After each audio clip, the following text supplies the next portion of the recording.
לאכול קציצות. למה לחשוב על המון? כי אני לך מה, שיש לי צמח, קצת יוצאים. יש לי צמח, קצת יוצאים. קציץ, חושב שני צמחים. זה מה שיש, לא? סומים. אתה צוחק, כן? אני מסמן את הפנים שלי. משהו כזה יזכרת על הפנים שלי. ואני עוד פעם. כן, זה יעשה שאלה אם... כמה טוב זה רואה את זה. יש לי פה הרבה של סביר, אני לא רואה איזה טשטוש מיוחד. יש לי פה הרבה של תנאים. כן, אבל אין פה מתאימים. למה? יש פה מתאימים בשורה הראשונה. אין. לא, בשורה הראשונה באמצע יש מתאימים. באמצע. יש שם. לא נורא, זה גם חלק טוב. בסדר, אין בעיה, יש לנו. אני לא הולך לשבת במחלה שלי. זה לא שאני חושב לי.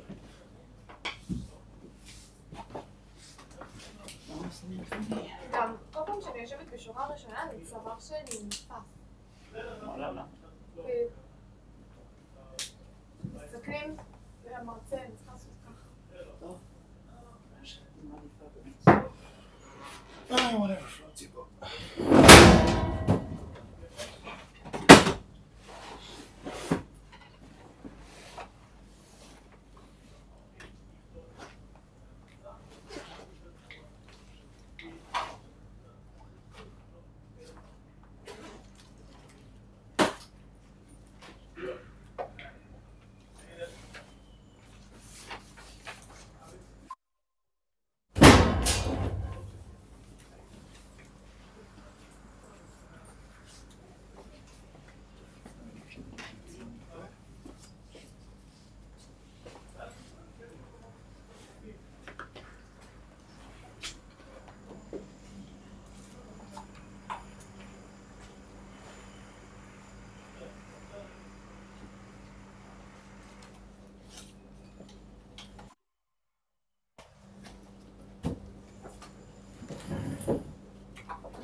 So I think the last time we decided that this lecture will start at 12:15. Is it still in effect or people? So we'll wait 10 minutes for them.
הפעם בעצם נתפסנו לזה יותר נכון, כי האינטראקציה בצורה אחרת בסרט.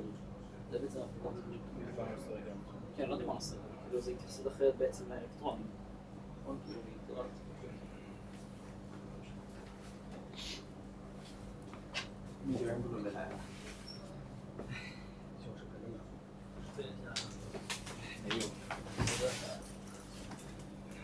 那当然骗你学校，今天动物教了就。就差不多跟他们的你们去那块不是挨打让你，那挨打了。他说还有咱6个人中还有2个人不知道去哪里了，还没有给他发确认邮件，要去的话赶紧快给他发。去四海了，赶紧给他发确认邮件。你去发通知。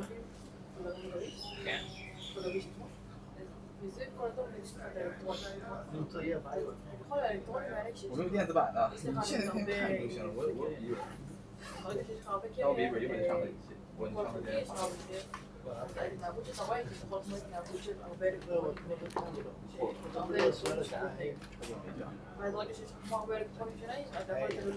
我先跟别人差不多的，我不是谁。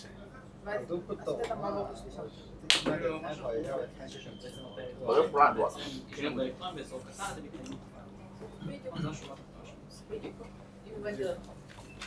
וזה בעצם במקום השריג, איך זה בעצם מחליט השריג שלנו? זה לא במקום השריג, זה פשוט הסתכלות ממקום אחר על השריג.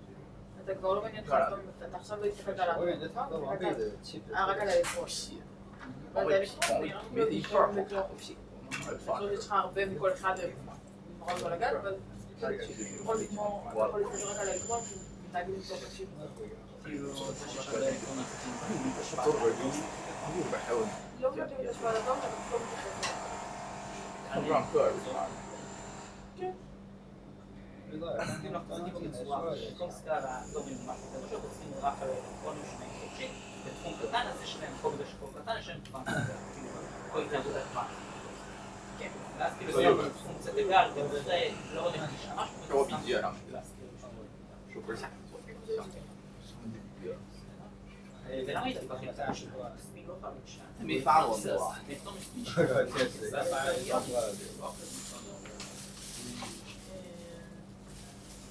בתור חי אלקטרונים זה אומר.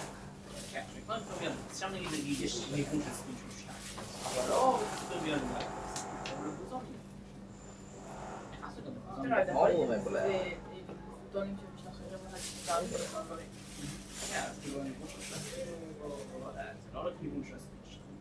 我以为我来晚，我来早，我说再晚点。 נכון, אני פתאום רואה שהניגון לא מעניין אותי. כבר אמרנו שזה קטן מאוד בגלל זה זמן, כי אנחנו בעצם תסכים פה בשביל זה. כן. תודה רבה.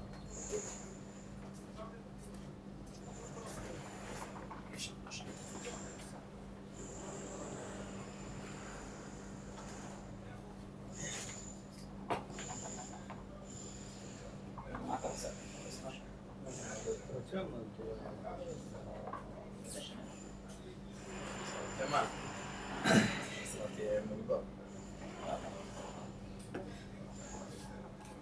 מי שפה去中国不是去山上这些卫生只有马花的对斯里斯里索的航票都去出了对应该大不了给咱们是我看我们玉面师好像然后我说化学是玉面师对物理呢我不知道有没有玉面不知道呀物理的话我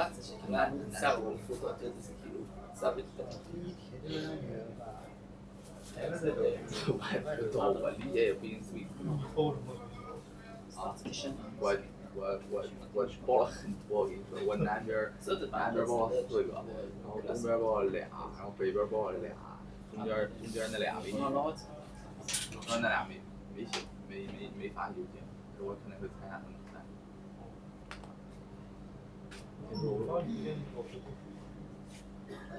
就回来国外的没去过，我找东大跟京大的没去，然后南洋理工的跟我说我太菜了。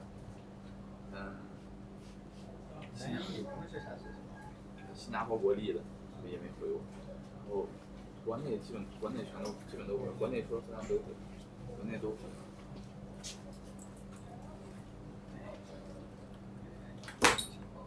有做理论吗？ Okay, I don't see anyone else appearing here, so let's start.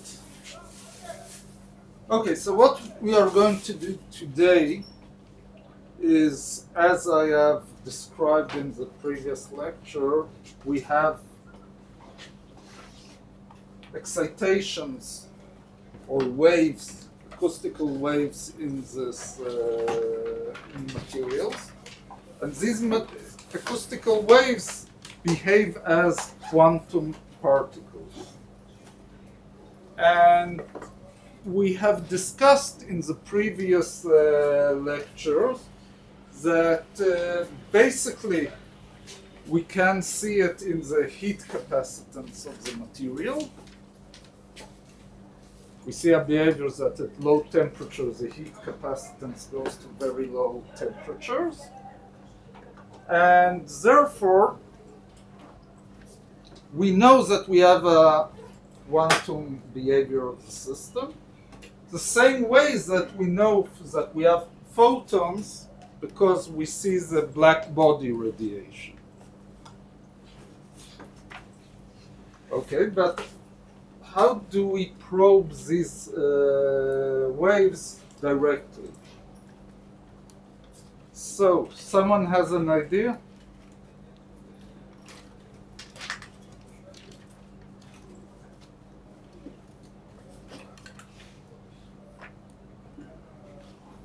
אנחנו מסתכלים על פוטונים גם, כאילו, מה שמשתחרר והמעבר בין רמות אנרגיה של האלקטרון? Yes. אנחנו מסתכלים כאילו על שניהם בו זמנית, גם על הפוטונים וגם על האלקטרון. Yes, but at the moment we're talking about phonons, right? Elastical waves, elastical modes in the sample.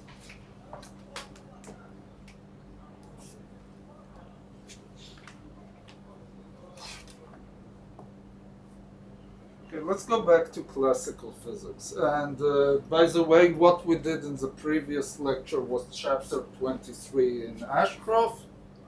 And what we are doing today is chapter 24.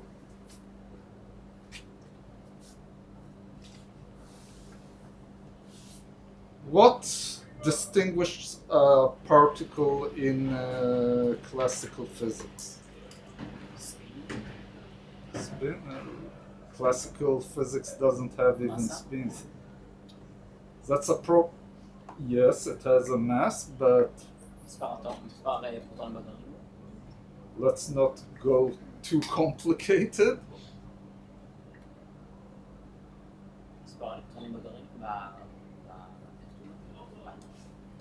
You're not in the direction. The very basic properties if you'll go back to what you did in high school physics, it has momentum and it has energy, right? If I want to claim that this phonon, this elastic wave within the lattice has momentum and energy, how will I probe it?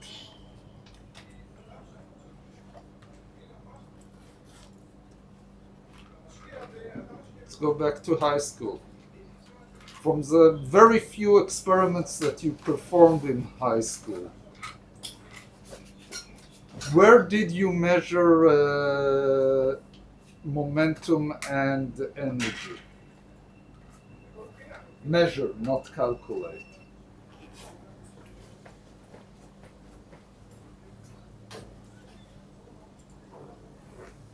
Where the free fall? Excuse me? No.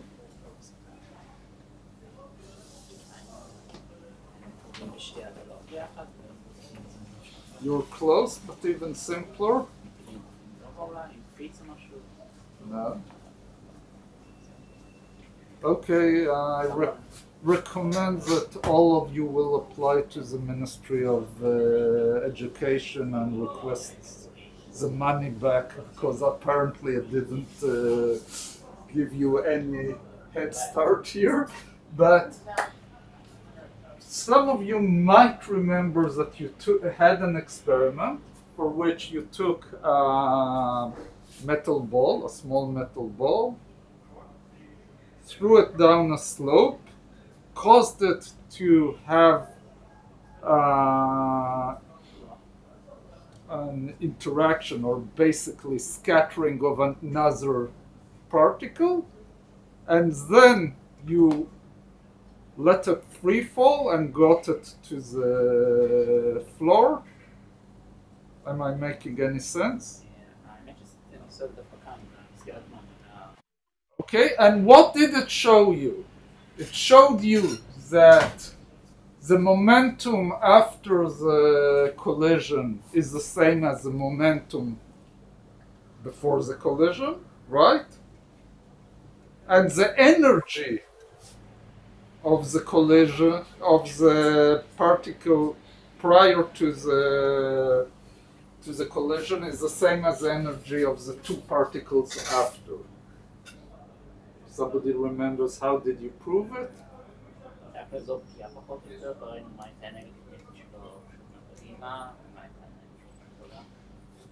Now you showed that if the two masses are the same, the two metal balls that you released and caused the collision are the same, the angle between their momentum is 90 degrees. And since you had the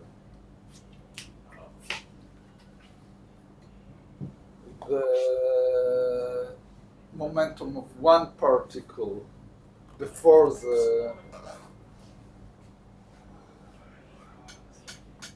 collision, that's conservation of momentum.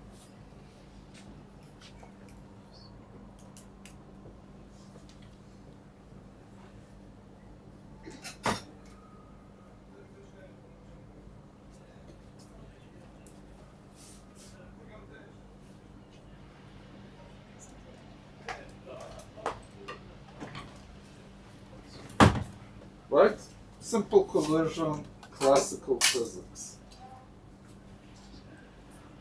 Because there are equal balls I can throw out. And this is, of course, the only thing I should insist here, that it's a vector.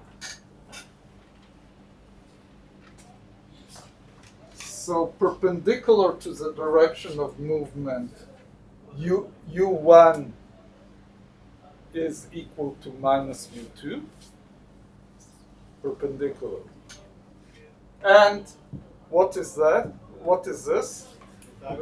Pythagoras. So if you have a triangle that follows Pythagoras, you know that you have 90 degrees there. So basically, if you take a mass, let it propagate, and then it collides with another mass,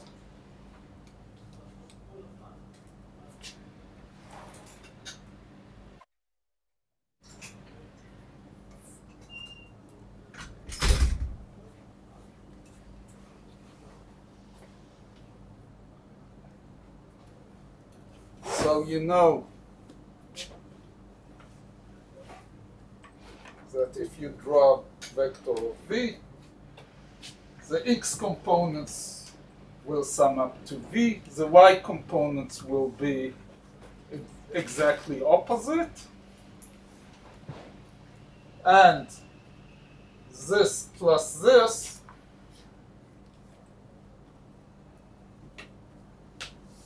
is 90 degrees just by this law. And if this is 90 degrees, this has to be 90 degrees. So, some reminder of physics in high school. What do I want you to garner from this description? Everything that I told you here you should have known long ago. The only thing I want to emphasize that if I have two particles and I have conservation of momentum and conservation of energy, it gives me some restrictions on how they collide.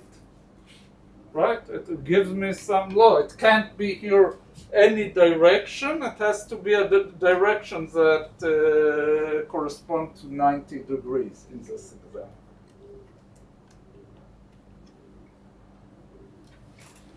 Okay, so if I can take some particle, throw it into the lattice, and see how it comes out, I can say something about the collisions that happened in the wave. Okay, so that's the big idea that we are using here. Now, the only question that we have is what particle I'll throw into the system.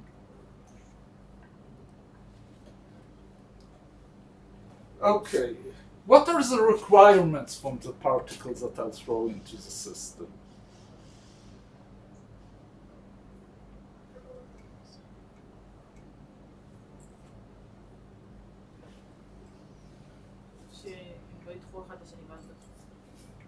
Very good. I don't want to have electrostatic repulsion that will stop this particle from going into the system. Do I have such a particle? Can't hear you. No, photons are good in that aspect that they don't have charge, but as you point out, they have no mass.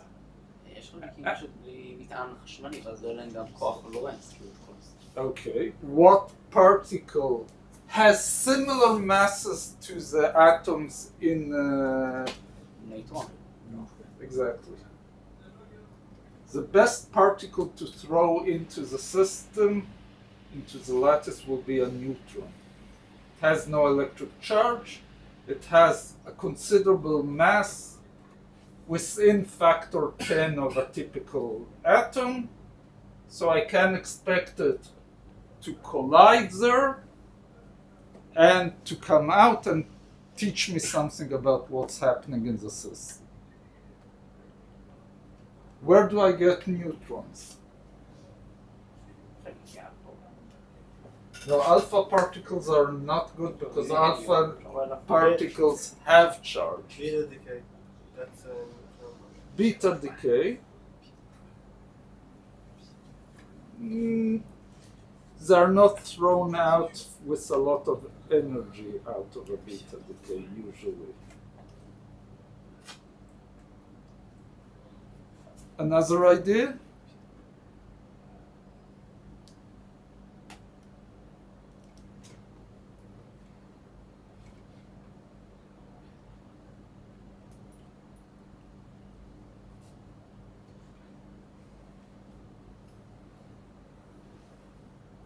Take hydrogen and slam an electron into it.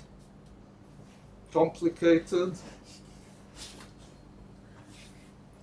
There is one source that puts out a huge amount of neutrons. Cosmic rays? No, it's not a huge number of neutrons. It's actually very few. Irradiated materials, some sort. Fission. Nuclear fission, or what you know as a nuclear reactor. Nuclear reactors, a chain process where you get uranium to break up and it sends out 2 or 3 neutrons. If it's not controlled, that's an atomic bomb. But if it's controlled, it's a nuclear plant. It's a nuclear reactor. Nuclear reactors put out a huge amount of neutrons. So all you need as a source is just a pile of uranium, somewhat controlled in order not to have a runaway effect, but at the end of the day, relative simple and puts out a huge number of neutrons. So when we are saying I'm using neutrons in material physics or condensed matter physics or things like that, I'm taking neutrons out of a nuclear reactor, and that's the main scientific use of a nuclear reactor. Power generation is another use, but that's not what we are talking about here as a good reason to play with nuclear materials for any dictators. That's another good. A lot of come and say, well, we need our nuclear reactor for scientific purposes. What do they mean by that? They say that they need a neutron source for research. What is the research? Usually condensed matter physics and biology. Why it's used in biology? Someone knows? Yeah, it's for the same reasons that you use it in condensed matter. You want something that gets into the body and is not stopped on its way. Something neutral. A neutron. There you want to put it into a tissue where you have some cancerous region and you want to just knock it off. It's a different use.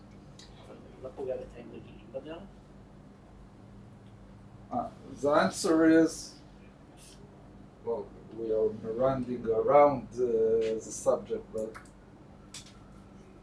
the basic philosophy of cancer treatment is get something that will kill the cancer before it kills you, because anything that kills cancer also will kill you at the end of the day. So how do you do it? Usually in things like that, you try to target it into the region where you have cancer. You cause some damage around it, but hopefully not enough damage to kill you, but enough damage to kill the tumor. Same thing with any chemical treatment for cancer. As you know, all of these have usually strong side effects, but the hope is that it will kill the tumor before it kills you. So, okay, moved a bit off the subject, but basically what we are doing here, we're taking some piece of material,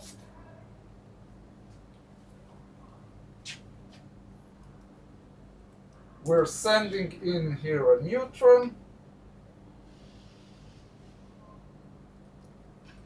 and we measure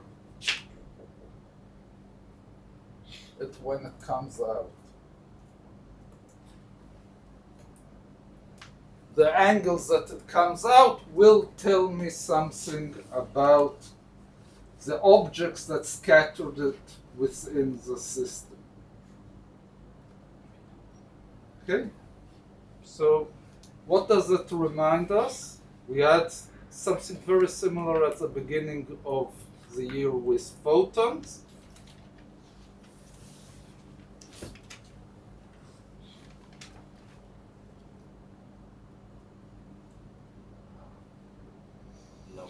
Equations. Right, X-ray scattering.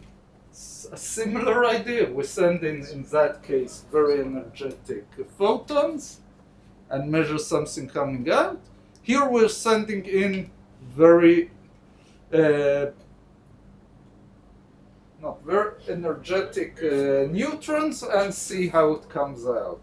Why are we doing here neutrons and not X-rays? In a moment, in a couple of minutes. Okay, let's see what actually happens here. Okay.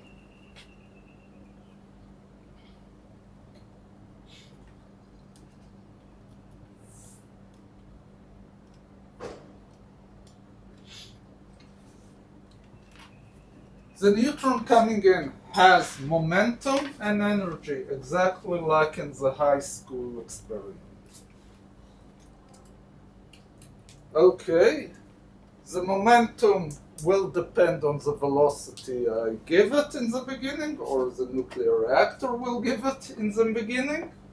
And the energy is usual classical energy. The only thing that's important here to remember is that the mass of a neutron is much larger than the mass of an electron.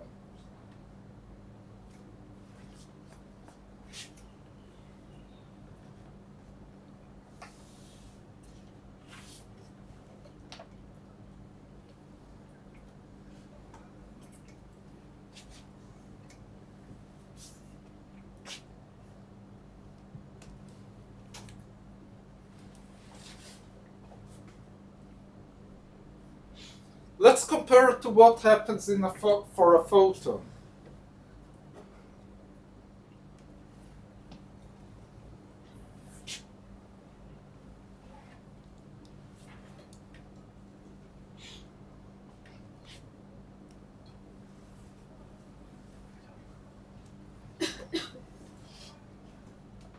What is the energy of a photon? When F is the frequency.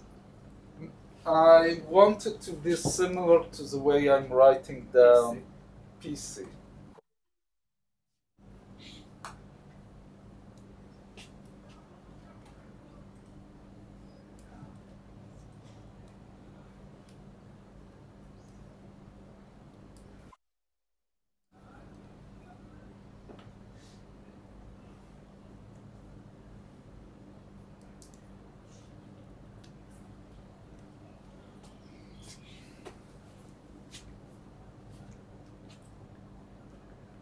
Okay.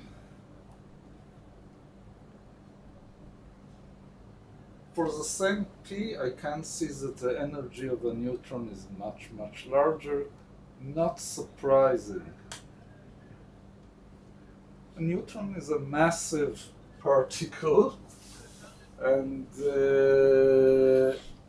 being amazed on the amount of energy that it brings with it is like being amazed that you will feel being hit by by a semi-trailer much more than by being hit by a speck of dust. Neutrons are heavy and could be very energetic. Okay. So what do we expect from the scattering of these entities with a phonon?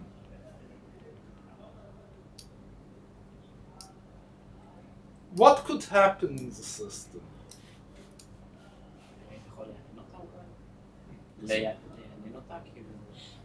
No, I'm looking on the collision with a phonon, with an acoustic wave.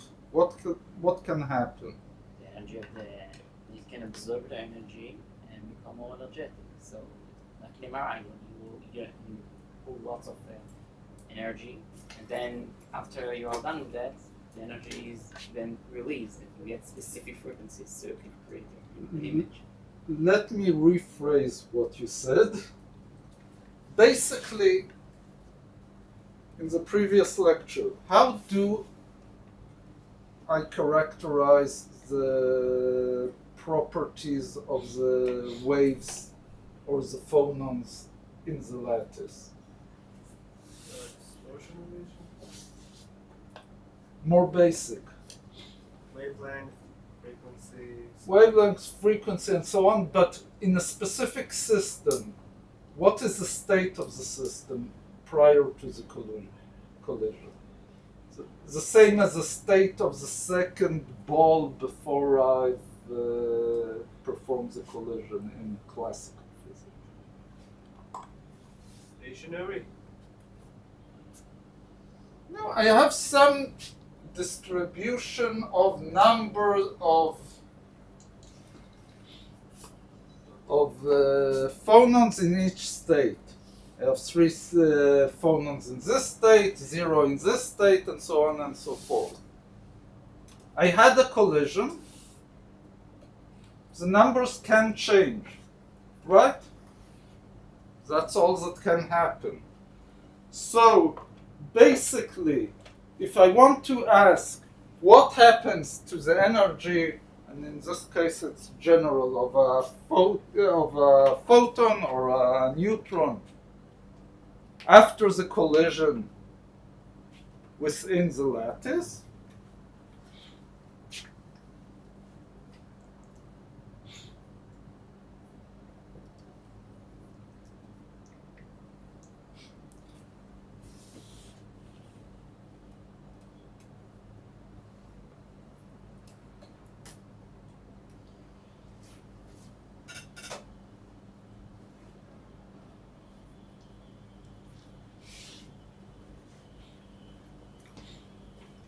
which in this case is the change of the energy.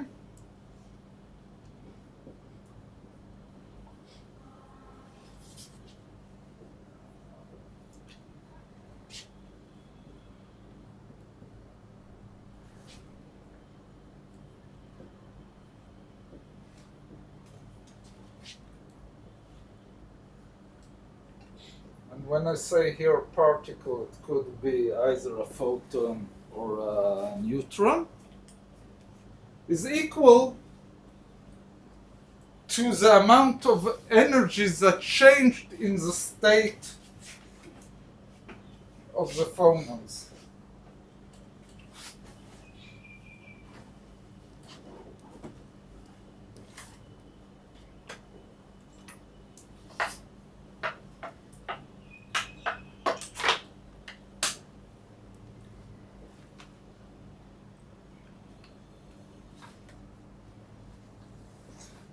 Okay.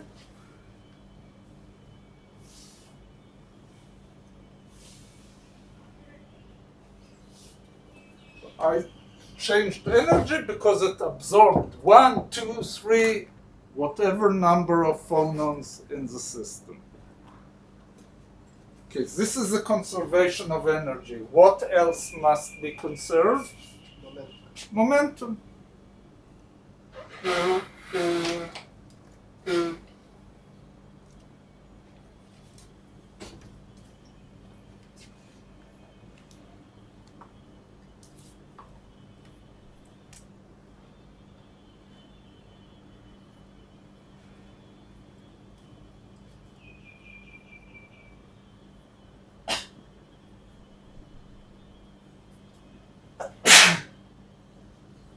Okay?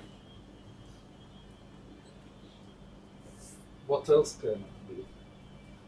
Same as the energy changed by absorbing or emitting phonon. Same thing can happen to the momentum. There's one extremely important difference for what happens in the case that we are scattered in a lattice. And try to think about what happened in Bragg scattering.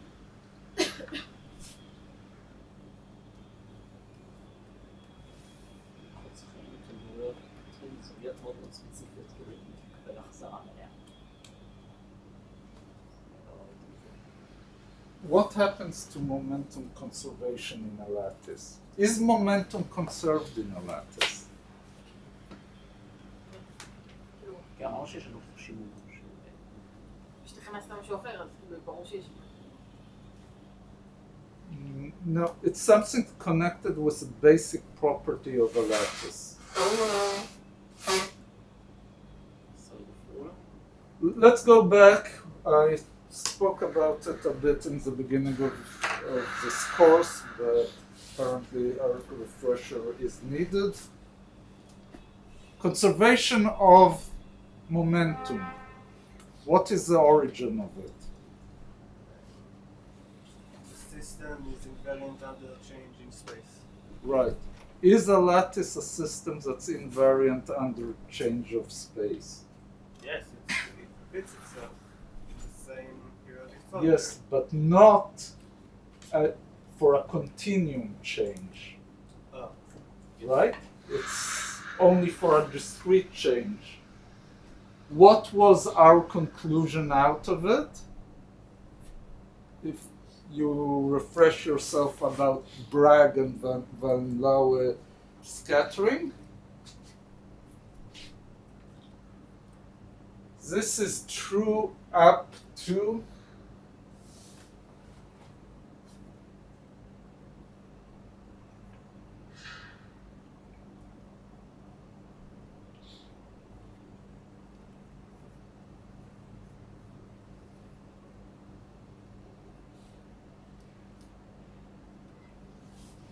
the inverse lattice vector.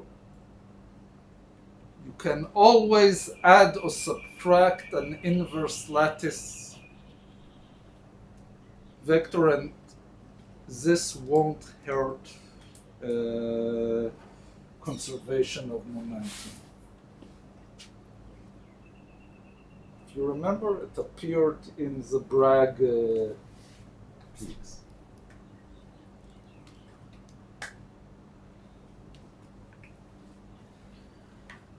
So actually the condition of conservation of momentum within a lattice is more lenient than conservation of momentum in continuum, because you have a series of possible conservations here.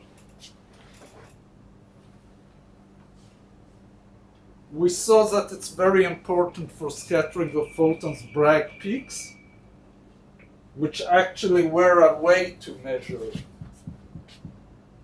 the thing. We will see that it's very important for properties of electrons in a lattice. Why? Because electrons are also some kind of quantum mechanically a wave in this lattice. So we'll have to take it into account, and in a couple of lectures you'll see it. And it's important for the scattering of neutrons and phonons in the system.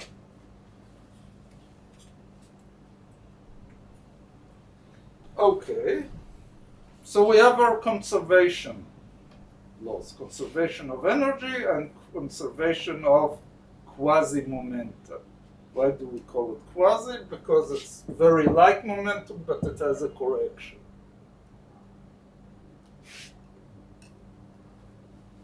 Okay. So let's see what it teaches us.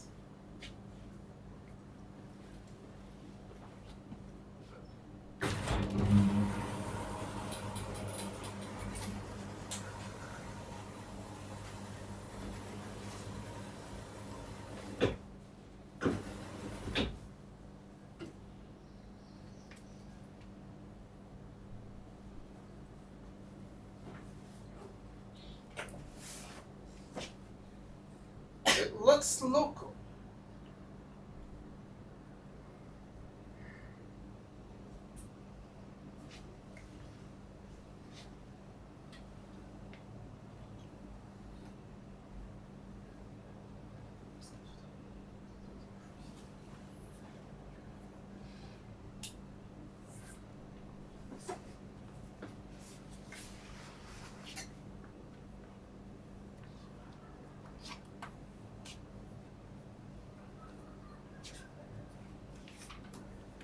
What happens to the conservation of momentum and energy? No phonons.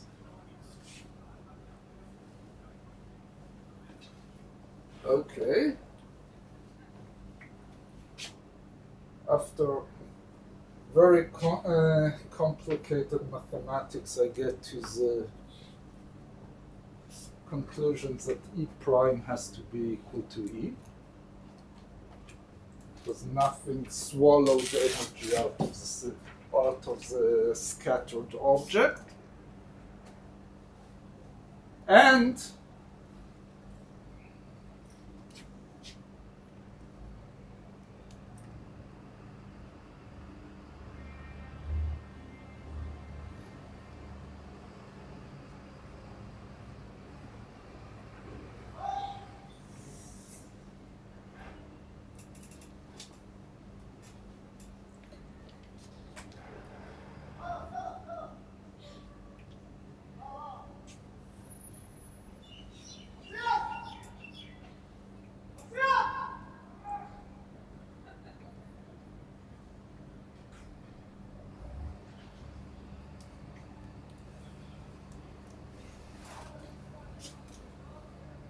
what is that?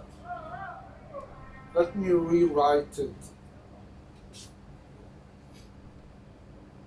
as a wave.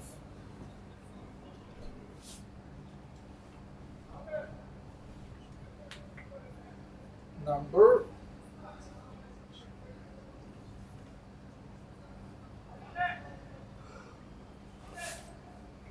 Then I can rewrite it here.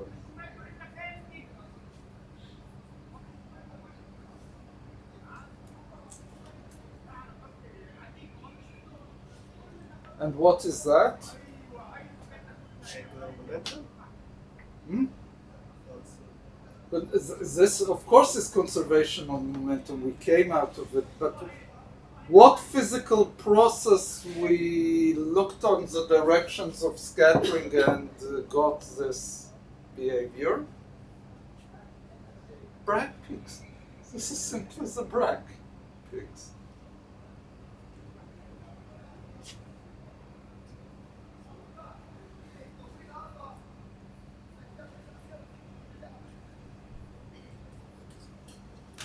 So if we go back and try to remind ourselves what we did in the beginning of the year, of the semester, we looked on scattering of photons off a lattice. The lattice was stationary. If it's stationary, what does it mean? No phonons. And we got some conditions for constructive interference that were exactly this. And here we got to the same conclusion out of conservation of quasi-momenta and energy. Same thing.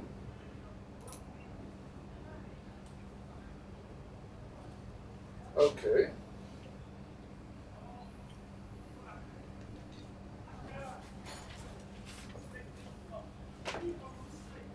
As is customary in a lot of physics problems, we move from 0 phonons to 1. Yes, the usual progression. We understand how it scatters off the stationary lattice. Now we ask ourselves what happens if it can also scatter off the modes. Now, if you paid attention in the section where we talked about scattering of X-rays, you remember something about temperature, right? What did we say that happens because of the temperature? What happens to the bright peaks?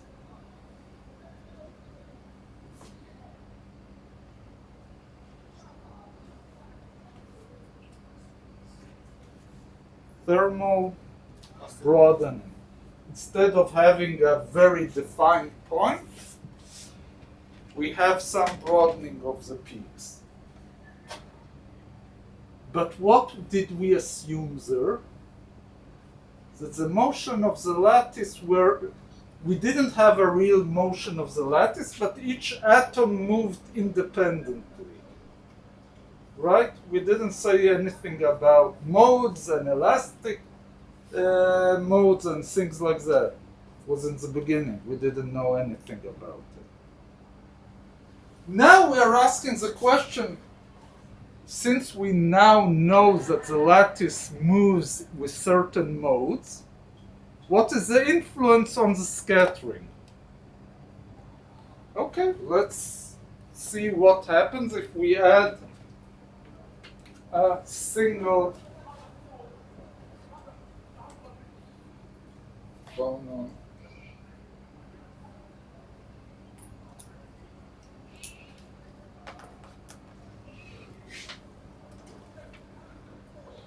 Okay, I go and look at the equations. And what do I notice? Okay, E prime minus E. Now I have a change by a single phonon, meaning that a certain value of Ks changed by 1. That's the meaning of scattering by a single phonon.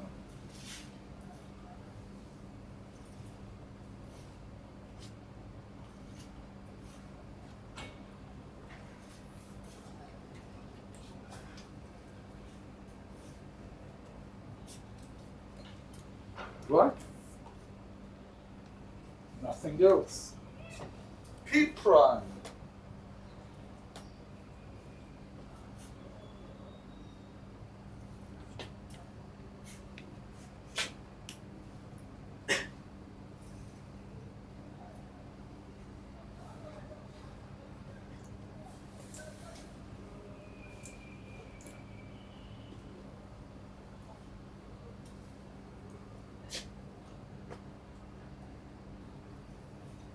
Changed by a single phonon, meaning that one phonon with h bar k either appeared or disappeared. The same thing here.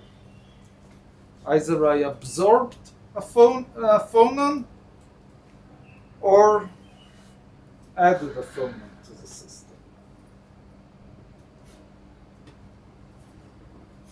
What is adding a phonon to a system? An atom absorbs the photon and starts oscillating. I added a lot of phonons to the system. I put in energy and the lattice starts to vibrate. Exactly what happened here. Here, of course, a lot of phonons were excited. It's not a single case, but that's the physics of a single phonon scattering. I put in or took out some energy, and the energy went into a mode vibrating in the system. And it has to obey conservation of energy and momentum, which is a recurring theme of this lecture. Perhaps it's the 10th time I'm saying it. Okay.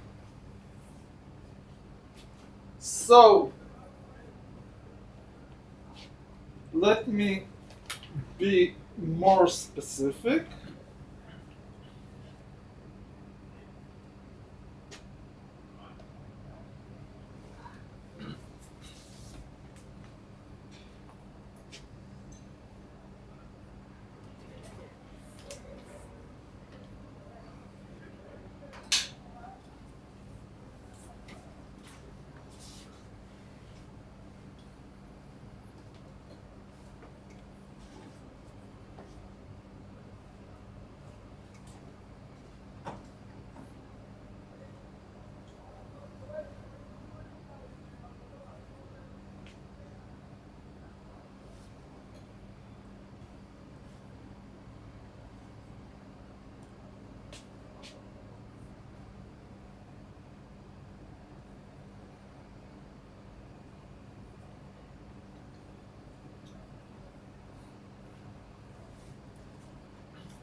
Right?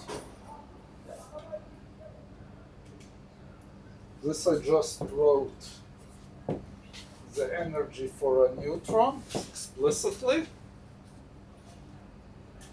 And here I wrote, since the conservation of energy of momentum has to be obeyed, so the phonon that is created has the momentum of p prime minus p, or k plus k, which could be written as p squared over 2m plus h bar omega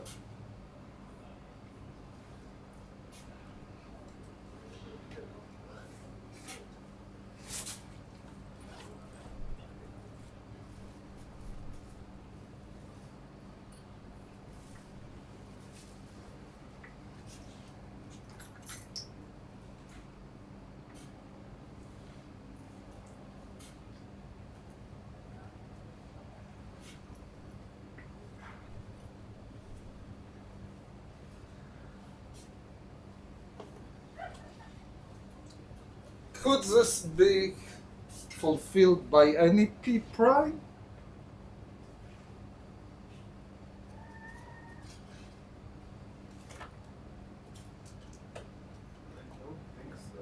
No, it's only very few p primes that will fulfill this connection.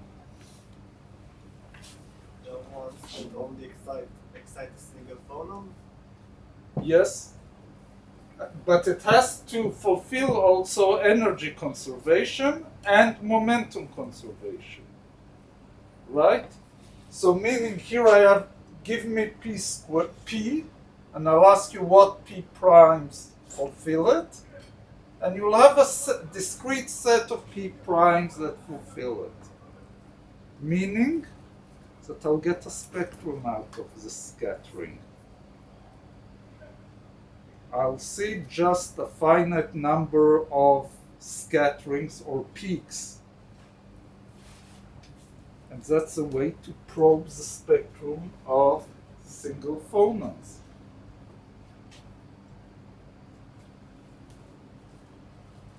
So basically,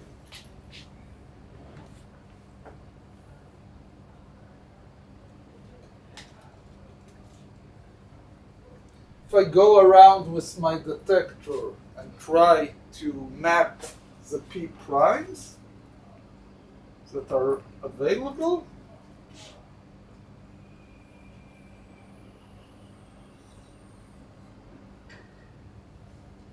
I'll get a few peaks, and from that I can learn what are the phonons in the system.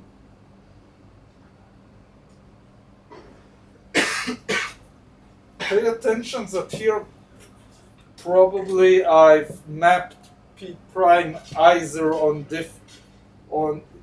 at one direction changing P prime, okay, changing the energy, or I could keep energy constant and look at different angles. Both of them are viable. Okay, but who said that I have only scattering from one phonon? Probably not have, unless you design it specifically that way. So the answer is you will have scattering for more than one phonon, but it will have lower probability. If you think that the scattering has a probability of lower than 1 for one scattering to occur, so two scatterings, you'll have this probability squared, which is lower. So if the probability of having this neutron scattered by the lattice is small, most of the scatterings that you will see will be scattering by a single phonon. You'll see some 2 phonons and much less 3, 4, and so on.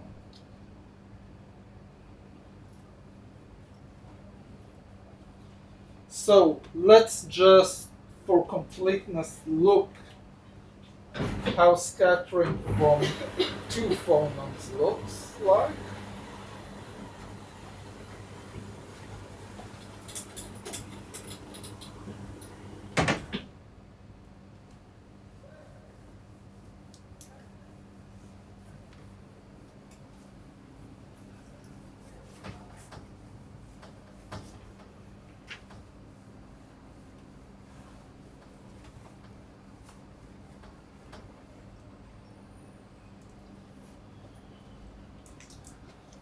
Let's start by looking at on one photon scattering.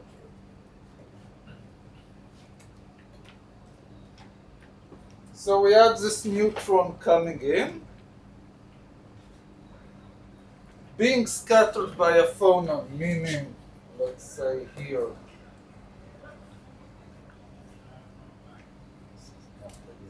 conservation, having a phonon, and coming out, as long as the addition of momenta and addition of energy is fulfilled, it's okay. But as we said there's only a small number of such values of P and P prime that are fulfilled, could be fulfilled by the conservations of energy and momentum. If I have scattering by 2 phonons at the end of the day,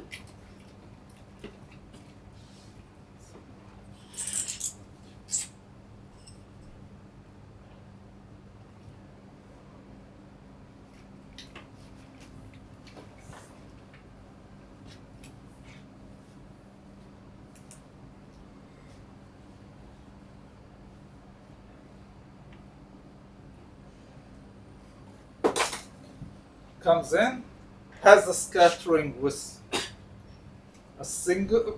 one photon, phonon,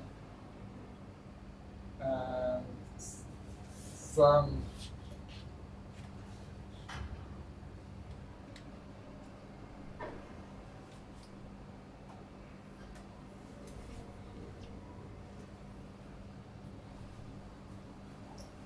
happens, and 2 phonons are excited here.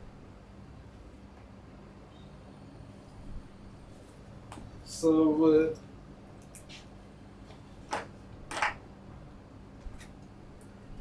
just in order to solidify that we understand what happens here, what is the emission of a phonon? The lattice vibrates. Right. the lattice starts to vibrate. I'm again going back to this example. This is an emission of a phonon. Put in some energy, the lattice vibrates, the particle loses this energy and changes its momentum and comes out. So here I have two such incidents. It's a two-phonon scattering. If the probability of one scattering is low, two scattering is even lower.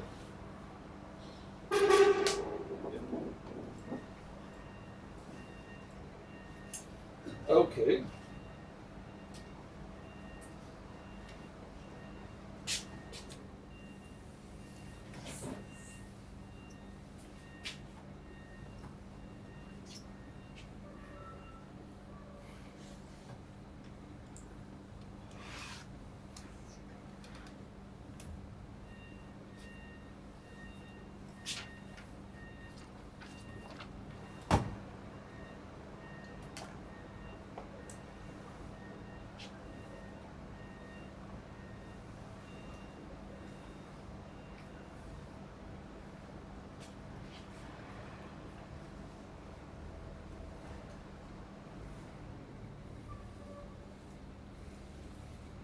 Okay.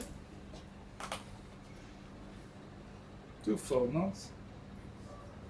So both have emitted or accepted energy. So it's plus minus whatever appears there. And conservation of momentum.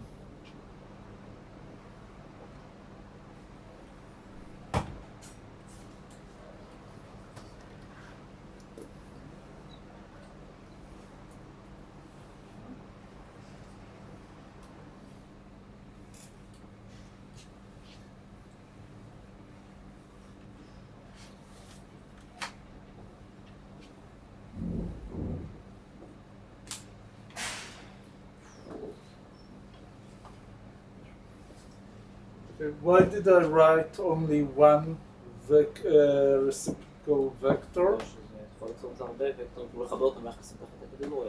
Because any combination of two reciprocal vectors is also a reciprocal vector, so there's no point to write k1 here and k plus k2. It's still reciprocal vector. Okay, if I'll do the same games that I did here,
now, can this equation be fulfilled for any p and p prime? Still have some discrete form because of the lattice vector.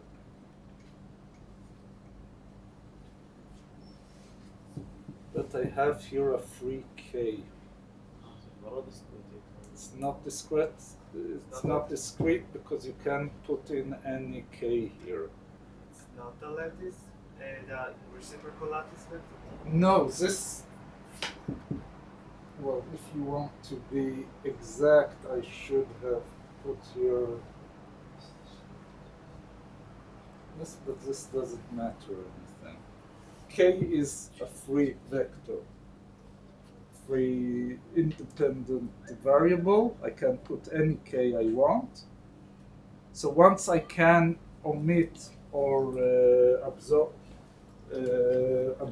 two phonons, in any direction I will get some scattering. The big difference,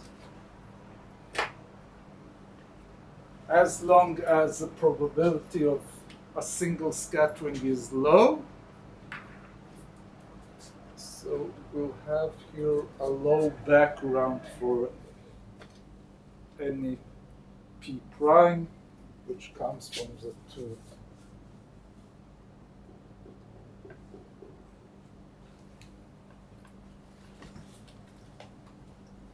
Phonon, and these are 1, 4.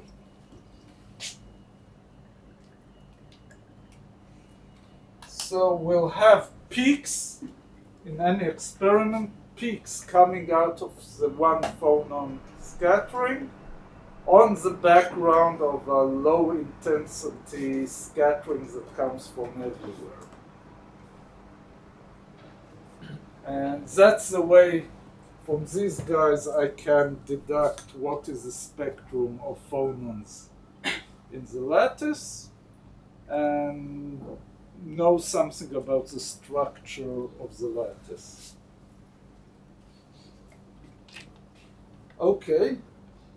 There's another effect that I'll just mention, not go into any calculation.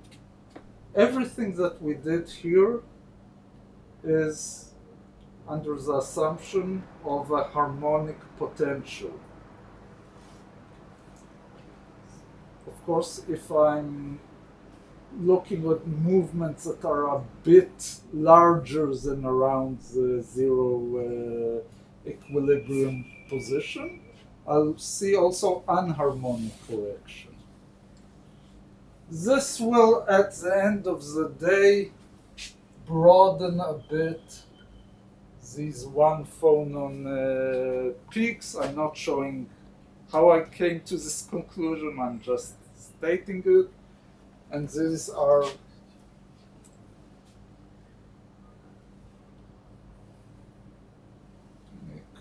corrections.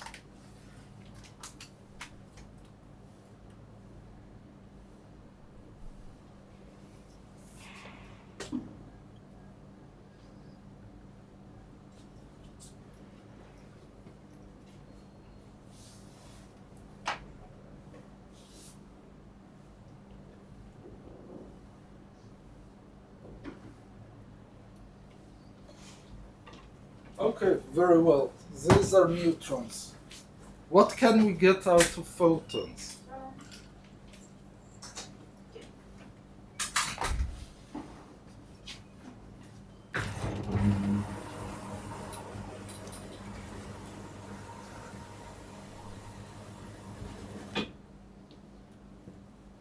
Scattering of photons by no phonons. These are the bright peaks. Discussed it a few moments ago. Single photon scattering. The same game here. The only thing that changes I have to write down the correct energy for photons.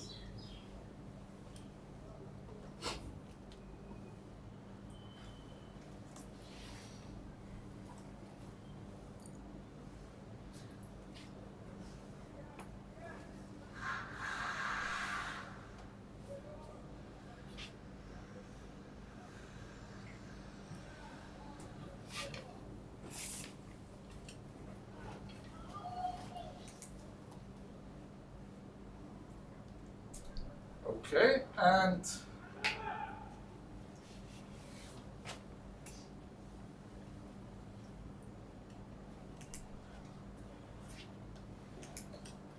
one small change that I want to do here.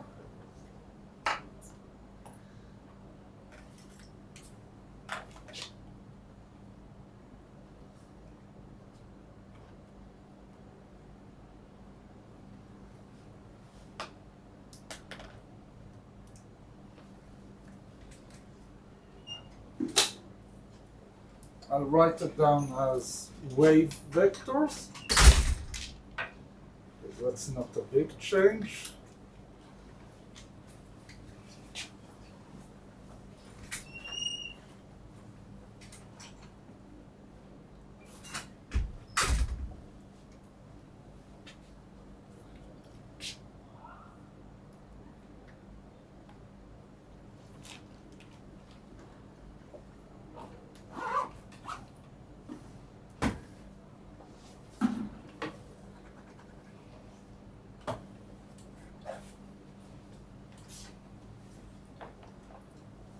We have a photon within a medium. And if we have a photon within a medium, we have an index of refraction. What does it mean physically, index of refraction? A new electromagnetic field is created, and we see the superposition. Exactly.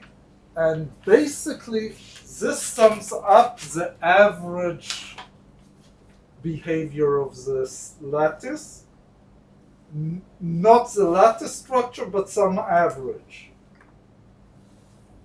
It's relevant for any material. If you're taking glass, you have an index of refraction. If you're taking any material, you have index of refraction. And why do I put it in here? What is the high school physics manifestation of this index of refraction?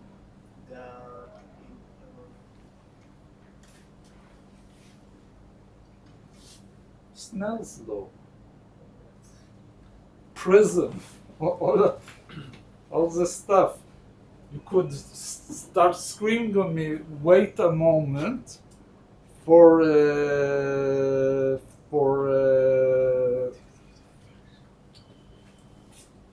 waves going into a material, you don't have conservation of momentum, because we know Snell's law. You come in at some angle and you move in the system, in the material with another angle, right? But the momentum is not given by the speed. Oh, wait. The wavelengths also change. Now, what should you start questioning immediately? If the formula stays the same, shouldn't we have the index of refraction somewhere? That's my first. In Bragg's, right? We did Bragg scattering with no index of refraction, right? Yeah. Why here I insist on putting in index of refraction, and there I didn't.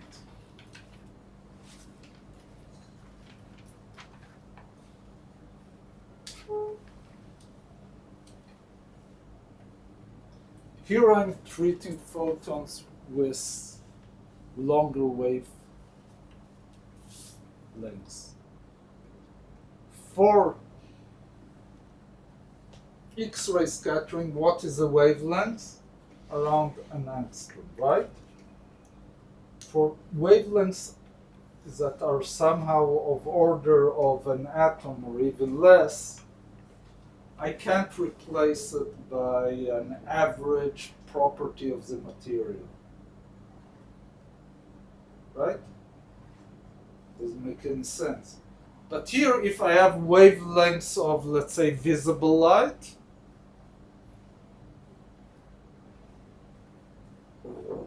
you won't see anything from Bragg scattering, but you have acoustic waves that can be very long wavelengths, and they interact with them. So actually, to probe phonons in a lattice, we don't use X-rays.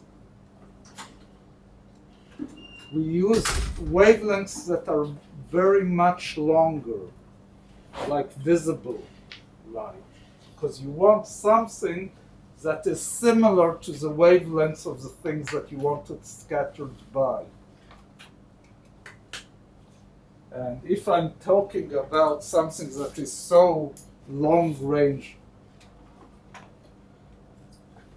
it has such a long wavelength, their index of refraction somehow averages the properties of the medium. So what am I doing here? I'm scattering light from a wavelength that is much larger than the lattice constant. Bragg scattering is not relevant there at all.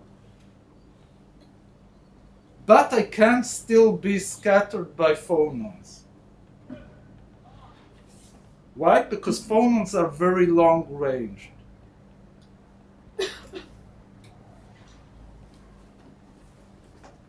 Okay, so that's why I put in here index of diffraction.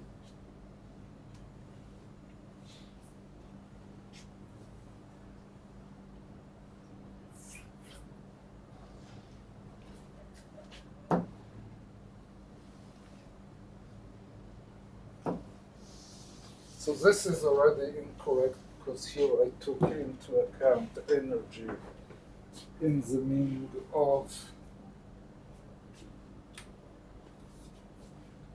kinetic energy. Here I just should write down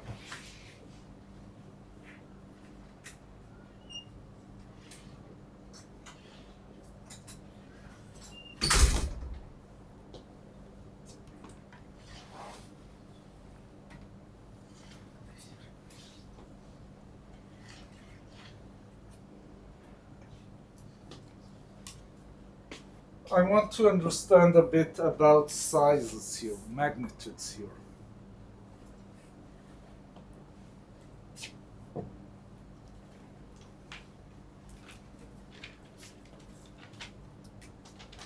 So, for these types of scattering, we are usually taking orders of 1 electron volt.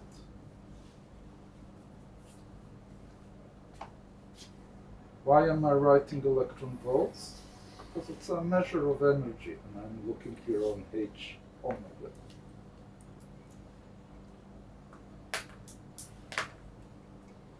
What is the typical energy of a phonon?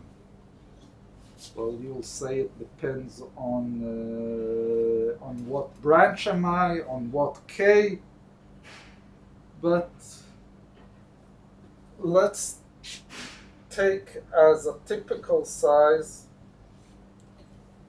the Debye frequency.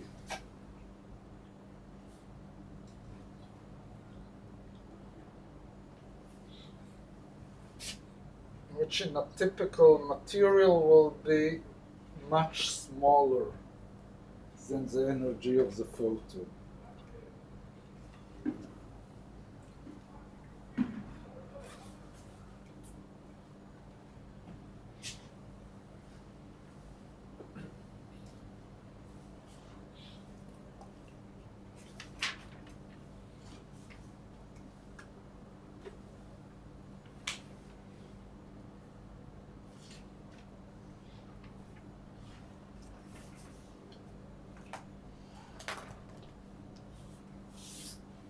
So,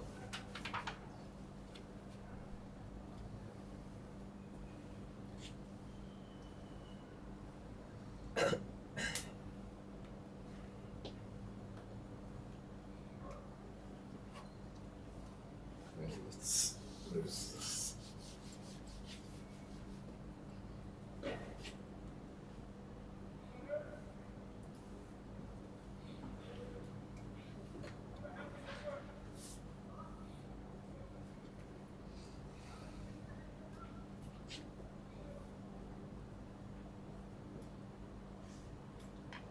What did I draw here?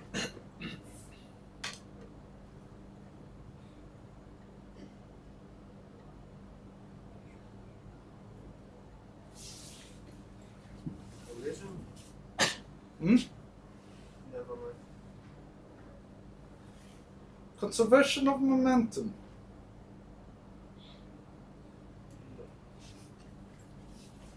NQ minus NQ prime is K, right? רגע, אבל איפה K גדול? כאילו יש שם גם את K קטן, גם K גדול. Okay, I'm looking on the basic harmonic.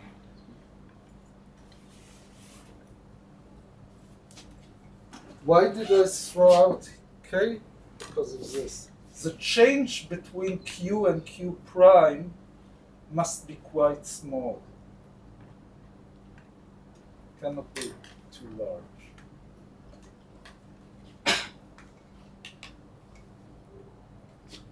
So I can treat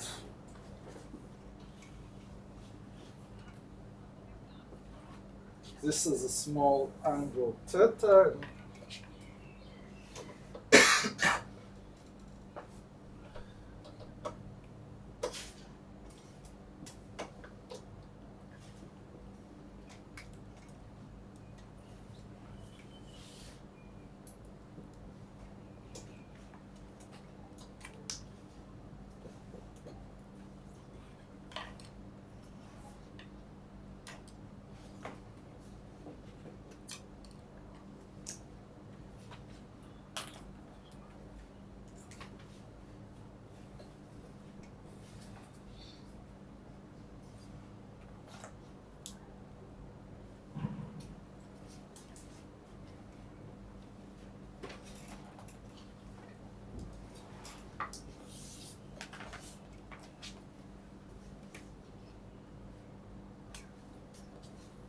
So I assume that Q and Q prime have almost not changed in magnitude, but only in angle. And this is basically what I get here, is that it's a small change in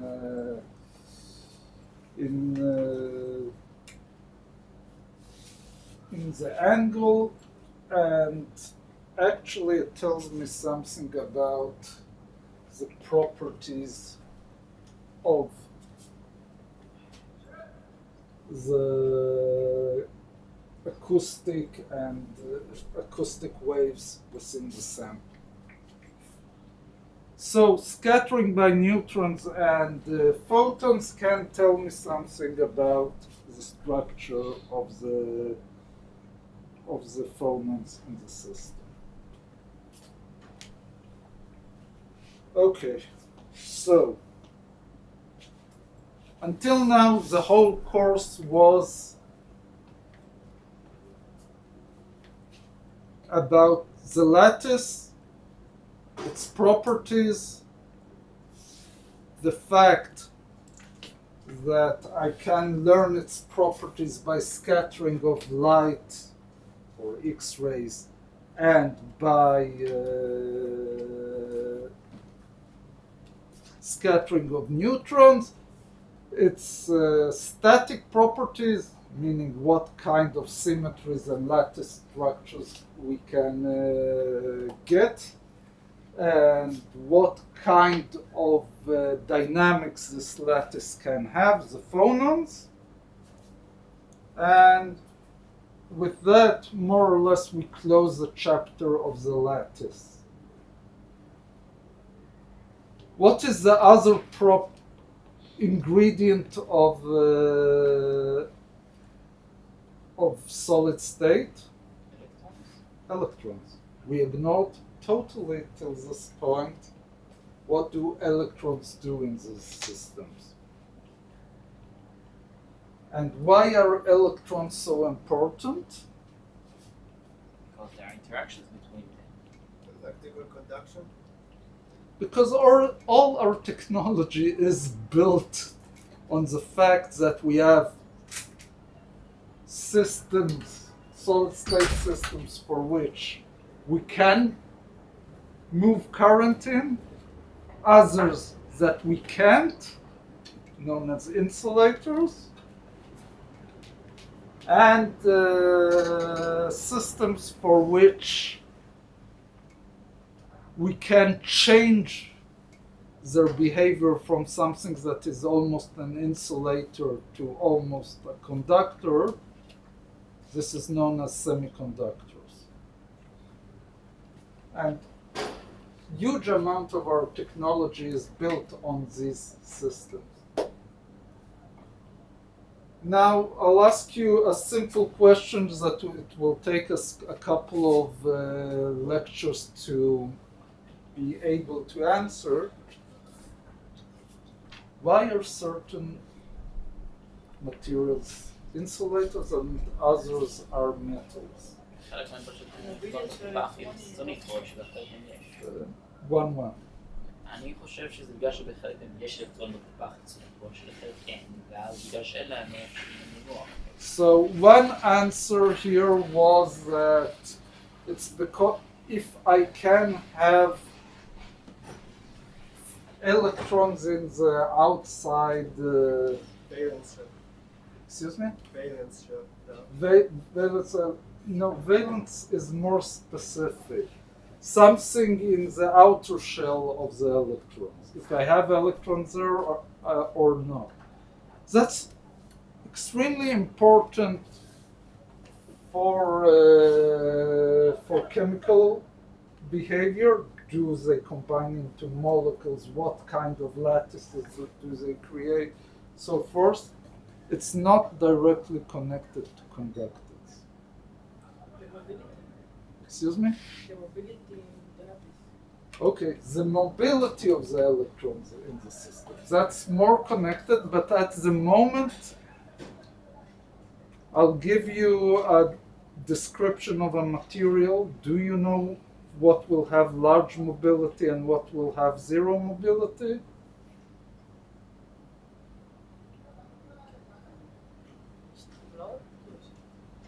You can look it up in a table, but that's not an answer that a physicist likes, because we want from first principles to understand why something has a high mobility of electrons and other materials have low mobility or zero mobility. Maybe low electric forces in the atoms. No, it has nothing to do with closely packed or spacious packing of the lattice. Not at all. So we will see that the only way to understand why certain systems are conducting and others are insulating is from quantum mechanics. You need quantum mechanics to understand that. Otherwise, you are doing phenomenology. What do I mean? You look at a table, this material is good, this material is a bad conductor, this is a good insulator, this is an excellent insulator, but you have no grounding for it. It becomes even more clear when you are trying to understand properties of semiconductors, which are materials that a slight change in the physical properties move it for something that is insulating into something that is conducting. And amazingly, already in the 30s, 40s, and 50s, this understanding of quantum mechanics was the bedrock, the beginning of all the electronic industries that we know today.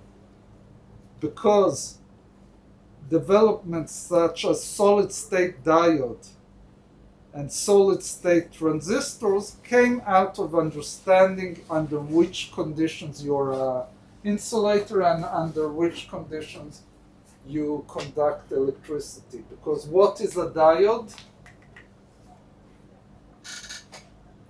A device that passes electricity from one direction and to the other, Not in the other direction. but not in the other direction. What is a transistor? something that if you put a voltage, it has 3 legs. If you put a certain voltage on one of the legs, you can pass current between the 2 other legs. You don't put a voltage, it doesn't conduct. So manipulating conductance on microscopic scales is extremely important for all the electronic devices that we know today. At the end of the day, any electronic device that you see today, any CPU, any other chip, is basically billions upon billions of transistors and diodes condensed into a very small piece of silicon. And what is the physics behind it? That's what we are going to do in the next few lectures. Okay, so we'll stop here because I don't want to, in 5 minutes to start a completely new subject.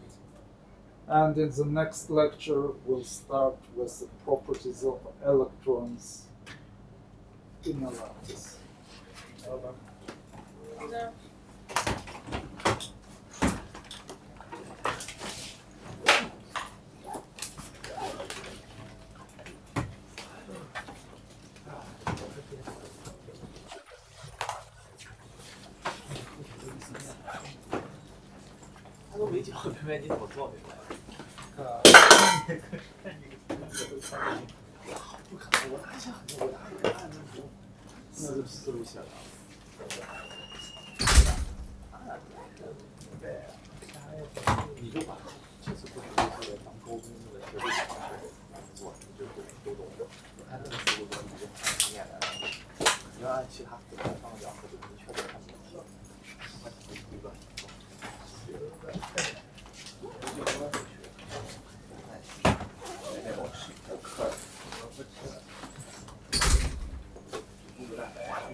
אפשר לכתוב את השיעורי בית, את הסימנים שהוא עושה בהרצאות.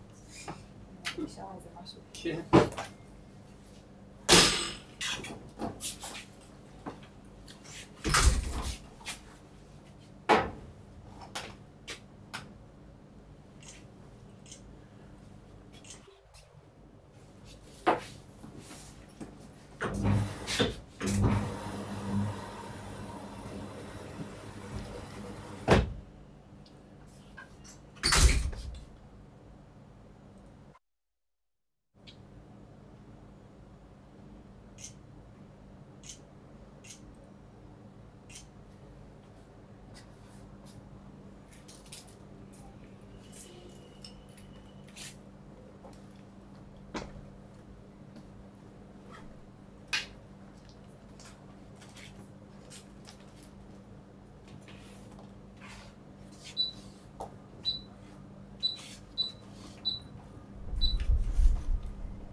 אנחנו מגוונים.